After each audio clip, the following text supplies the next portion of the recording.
Hey, what's up, guys? It is MetaGamesGX here, and we are doing another live commentary over Marincess and Branded from the recent semifinals from Genesis Gaming, where I do locals every Wednesday. You can check out feature matches and live streams. So we're gonna start. The Marincess player is gonna open with an Ice Jade Cradle. This card adds any Ice Jade monster from your deck to your hand, and this is gonna add the Ice Jade Ran Azurine, which is right out of Syac, one of the best cards that is currently going up in price, around $5. It is a one card, basically a synchro card. It summons out a tuner, special summons itself, and it just gets out the Cheng Yang. And unfortunately, that is about his turn, and he passes. Now, that is the ups and downs of running those cards in that deck. It basically, you can brick on the Cradle. I think Sam said he's going to cut Cradle, but I open with a Branded opening. I'm the pilot on the Branded. Hello. I get a Luber to search the Retribution, which that will just tell you that my hand is completely gas. If you ever have to search Retribution over after a Luber, that means you have basically every other spell you could search. So I'm going to start with a Branded. We just searched the Quem, and then we're gonna normal the Quem, and then Quem is going to be able to send a card that mentions Fallen of Albaz to the graveyard. We are also going to resolve the Branded Fusion under Branded Lost by sending the Cartesia and Albaz in order to make. I think we go Albion in this line because I already know that he really can't negate it because he has a monster on board unless he runs Veiler, which I don't believe he does. And he just kind of scoops from there because he sees them full combo. So that was basically a quick round one. This is one of those games or matchups that's kind of really die roll dependent because Marincess, they can set up behind huge towers, which is really hard to get over from her stacks, and on top of like multiple waves, and then the right pilot's hand can really do some damage. Just that Brandon, it's just that he ended up bricking. Because just a Cheng Yang is not going to be enough to stop a Branded deck unless you have infinite hand traps, which maybe he did, but really I had all gas, so I could have played through it. Having like Branded Red, Branded Lost, Branded opening, it's just one of those things where like Branded is able to play through boards really with their in-engine, which makes them like really able to run less hand traps and board breakers. Like you only need some.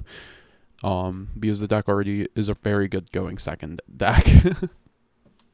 So we side, and I'm expecting to go second to this one. Sometimes people really like to give the Gimmick Puppet players going first, thinking that they'll side out Gimmick Puppet. I think this is the incorrect play because a good player will keep in the Gimmick Puppet. However, it can still hurt because you can break on the board breakers that you inevitably have to put in, if you're assuming you're going to go second. So, I sided Nibiru. I have Nibiru Droll in my hand, plus some extenders, so that's pretty good. He, however, just passes with a set, so he bricks again. This is really unfortunate. Sam's one of the best duelists, and it's just one of those things with YuGiOh. This happens sometimes with decks. It's just like they brick. Look forward to his new deck profile, though, because he will be editing this deck.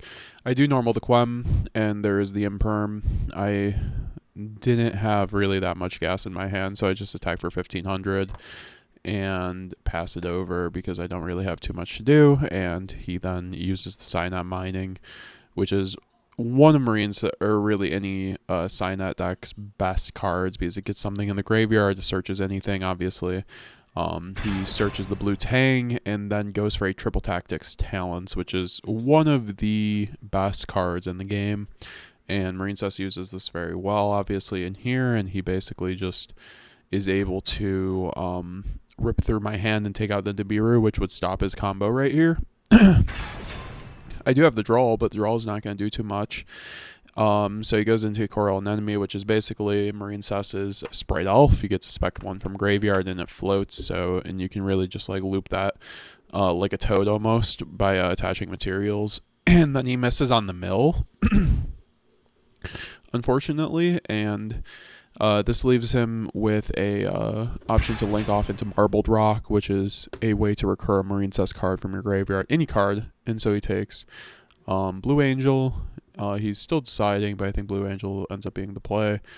and I know he could get dive too. It looks like he does take dive instead, and he is going to right now link off into Marbled Rock. Marbled Rock is one of Marincess's big booties. It sets up, it gains attack points, it lets you draw. It's kind of like the one card in cyber, basically salad, and I can't, in Mathmech that run that you get to quick play, draw one card.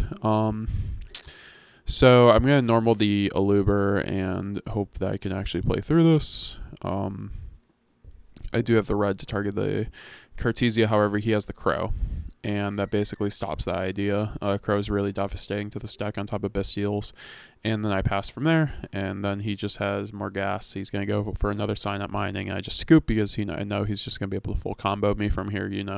Marincess is very explosive, even though they get waterlocked most of the time. You can very much just do so much damage in OTK and just set up a board state that's impossible to get out of with multiple waves. Let's see, you have a Kaiju, and even then, it's not guaranteed. So it looks like I'm going to be signing back in my going first cards, get hopefully get Thrust off or something, because Thrust really does help against this deck. Or just, I just need to see that Branded Fusion. I need to get that Gimmick Lock. Marincess can't do much about it. And I know since they go into water, like they don't have Bestials usually because of the water lock factor. So Sam is also checking out my tokens. I'd like to say right now, I'd appreciate if you'd like and subscribe this video. Really appreciate it. We're right now doing a lot more editing on these videos. I'm going to be trying to get more deck profiles that you guys want to see, and I will hopefully just make you guys happy by that, because been doing YouTube for 7 months now, and I feel like it's finally time to start doing more editing. These duels, if you guys miss the raw duels, I can start doing them again, or maybe like posting one raw duel a day and then one commentated game a day, because the raw duels don't take much to make. So maybe we could do that, but I don't know if you guys just prefer this style. I could just switch over completely to the style. So yeah, we're going to go game 3 now. I'm going to take first. So we draw a pretty gassy hand. That's basically just going to be like, if we get, we have Brand Fusion on top of Talent or Thrust, so that's a pretty good start, honestly. And then we get Aluber to get the Branded Opening, so we can just start doing fun stuff. I use Branded Opening. I'm going to spec out the Quem and send a card that mentions Fallen of Albaz to the graveyard. Quem is one of the best cards in the deck. It does really a lot of things. You kind of have to imperm when it comes on the board. That's one of the nice things about it, because it has 2 different effects that happen in turn, so it just gains way too many advantage. It's like it's your ad lib of the deck, basically. So I'm going to send the Fallen of Albaz, and I think I'm thinking here, actually. Yeah, no, I send the Fallen of Albaz, and then I'm going to use Branded Fusion, and that is going to get immediately ashed, obviously. And so I'm going to then Thrust, obviously. Thrust is one of the best cards in the format right now, if not the best card. I could see this card going to 1. You basically get to set a spell or trap card if your opponent activates any monster effect during any part of the turn. And on top of that, you get to add to your hand if your opponent has a monster. So it's a very good card against Bestials. That's why I don't think, I see room for Crow over Bestial, because it plays around Thrust. However, the side is usually just fine because you run a trap, and so I go to Albion the Sanctifier Dragon, which is just like the best card in the deck, basically. Like, it's your Branded Expulsion now after it was banned, and I have the Fusion dupe set, and I'm going to do the Albion Gimmick Puppet, since we already had the Gimmick Puppet in Graveyard, and we have a Fusion Duplication set. So we're basically set here unless he has a Bestial. However, this is one of those hands that I could very much lose to the Crow. It wasn't the best board. That's why I do like Duality, and that game code went either